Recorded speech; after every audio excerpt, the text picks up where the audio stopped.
ये कहानी एक गरीब लड़का की व उसकी पत्नी की। लड़का जो एक सेठ के यहाँ नौकरी करता था, बहुत कम पैसे कमाता था लेकिन बहुत ही खुश था। उसकी पत्नी बहुत ही सुंदर थी जिससे वह बेइंतहा प्यार करता था। उसकी पत्नी के बाल बहुत ही लंबे व सुंदर थे। वास्तव में वह अपनी पत्नी के बालों को बहुत पसंद करता था। एक दिन पत्नी के बालों में लगाने वाला हेयर क्लिप टूट गया।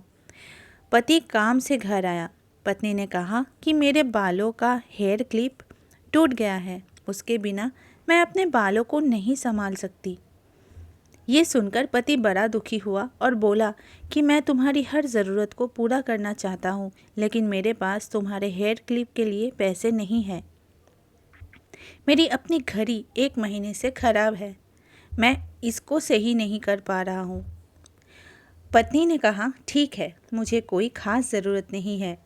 अगले दिन पति काम पर जा रहा था लेकिन उसके मन में वही बात चल रहे कि मेरी पत्नी ने पहली बार मुझसे किसी चीज़ की कहा था लेकिन मैं उसको भी पूरा नहीं कर पाया।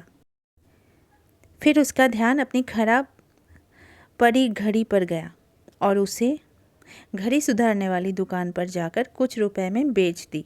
घड़ी खराब थी इसलिए कुछ ज़्यादा रुपए की नहीं गई, लेकिन जितने रुपए का क्लिप आता उतने रुपए मिल गए थे। वह क्लिप की दुकान पर गया और जैसा उसकी पत्नी का क्लिप था वैसा ही लेकर आ गया। पति बहुत खुश था कि आज अपनी पत्नी को जाकर देने वाला हूँ।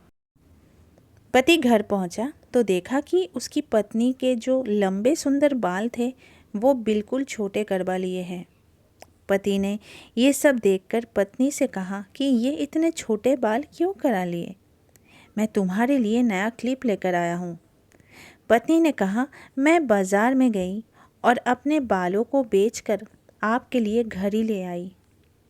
ये सुनकर दोनों की आंखों में आंसू आ गए और दोनों गले लगकर रोने लगे। ये छोटी सी कहानी हमें ये सिखाती है कि कोई भी कार्य हो, अगर हम उसे पूरे मन से करते हैं तो वह ज़रूर पूरा होता है। हम जब भी किसी कार्य को अपने पूरे मन से नहीं करते हैं तो वो ठीक से नहीं हो पाता है। दोस्तों, अगर आप ऐसी ही कहानी की वीडियो देखना चाहते हो तो प्लीज़ सब्सक्राइब कर लीजिए चैनल को और जितना हो सके वीडियो को लाइक और शेयर कर दीजिए। Thank you.